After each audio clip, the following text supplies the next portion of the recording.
Hello day students, good afternoon. मुझे उम्मीद है कि आप लोग अच्छे होंगे, स्वस्थ होंगे, मस्त होंगे, है ना।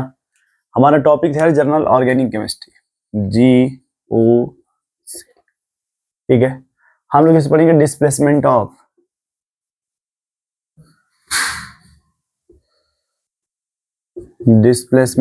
Of electron in a molecule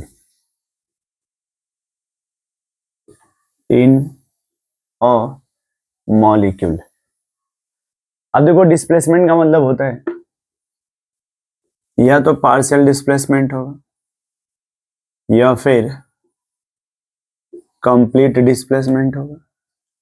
फिर तक डिस्प्लेसमेंट ऑफ इलेक्ट्रॉन, देखो ये अब इलेक्ट्रॉन का मतलब होता है या तो सिग्मा इलेक्ट्रॉन का डिस्प्लेसमेंट होगा या फिर pi bond, lone pair, negative charge, या फिर अनपेयर्ड इलेक्ट्रॉन का डिस्प्लेसमेंट होगा या फिर सिग्मा इलेक्ट्रॉन का डिस्प्लेसमेंट होगा या फिर पाई इलेक्ट्रॉन का डिस्प्लेसमेंट होगा। डिस्प्लेसमेंट भी दो प्रकार का है, एक पार्शियल डिस्प्लेसमेंट, दूसरा कंप्लीट डिस्प्लेसमेंट। और इलेक्ट्रॉन भी देखो इस तरह चार प्रकार का लिखा गया है ना। अब देखो इसका मतलब पहला आता है रेजोनेंस इफेक्ट, सॉरी पहला आएगा आपका इंडक्टिव इफेक्ट, दूसरा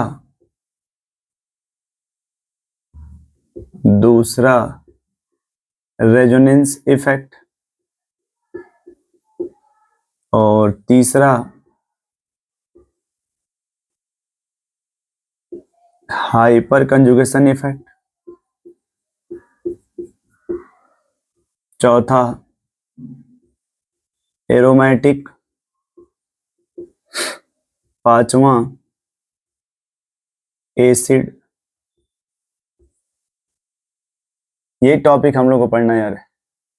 एक टॉपिक हमारा इंडक्टिव इफेक्ट है, एक रेजोनेंस इफेक्ट है, एक हाइपर कंजुगेशन इफेक्ट है, एक आपका एरोमेटिक हेडिंग है। इन चारों को पढ़ लेंगे तो फिर पढ़ेंगे एसिड और बेस। ये जो इंडक्टिव इफेक्ट है इसमें सिग्मा इलेक्ट्रॉन का डिस्प्लेसमेंट होता है, रेजोनेंस में pi bond, lone pair, negative charge, unpaired electron का डिस्प्लेसमेंट होता है, हाइपर सिग्मा इलेक्ट्रॉन का डिस्प्लेसमेंट होता है। ठीक है, अब देखो यहाँ पे तुम्हारे मन में आएगा सर इंडक्टिव में भी लिखा, यहां जो डिस्प्लेसमेंट होता है सिग्मा इलेक्ट्रॉन का वो, और इसमें जो डिस्प्लेसमेंट होता है यहाँ पे हाइपर में वो कंप्लीट डिस्प्लेसमेंट होता है, इसमें भी कंप्लीट डिस्प्लेसमेंट होता है। देखो यहां भी हाइपर में भी कंप्लीट डिस्प्लेसमेंट है और यहां पे पार्शियल डिस्प्लेसमेंट है, पार्शियल डिस्प्लेसमेंट है ना। और ये एरोमेटिक कंपाउंड ये तो बाद में डिस्कस करेंगे। सवाल है सर ये जो इंडक्टिव इफेक्ट आप बोल रहे हो या रेजोनेंस बोल रहे हो या हाइपर बोल रहे हो, आखिर ये पढ़ते क्यों है या इसकी मतलब रिक्वायरमेंट क्या है, इसका यूज क्या है। कुछ तो पढ़ना ही होगा, कुछ तो इसका यूज होगा ना। ये किसी भी मॉलिक्यूल्स में जो उस मॉलिक्यूल की स्टेबिलिटी होती है वो ये डिसाइड करते हैं, उस मॉलिक्यूल की स्टेबिलिटी ये लोग डिसाइड करते हैं। अब हो सकता है वो मॉलिक्यूल्स दो प्रकार का है, या तो नॉन आयनिक मतलब वो न्यूट्रल मॉलिक्यूल हो, या फिर वो चार्ज मॉलिक्यूल हो। चार्ज में देखो दो प्रकार का होता है, या तो उस पे पॉजिटिव चार्ज हो मॉलिक्यूल पे, या फिर उस मॉलिक्यूल पे नेगेटिव चार्ज हो। तो अगर किसी मॉलिक्यूल पे कोई चार्ज अगर न्यूट्रल की बात की जाए तो कह सकते हो आप फ्री रेडिकल।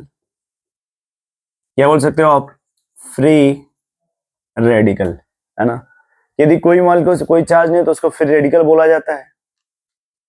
ठीक है, अब हम देखो एक बात बता दें कि सर जो इंडक्टिव होगा उसमें डिस्प्लेसमेंट होता है, लेकिन सिग्मा इलेक्ट्रॉन का डिस्प्लेसमेंट, हाइपर में भी डिस्प्लेसमेंट होता है, लेकिन यार ये सिग्मा इलेक्ट्रॉन का कंप्लीट डिस्प्लेसमेंट होता है क्योंकि ये पार्शियल डिस्प्लेसमेंट है।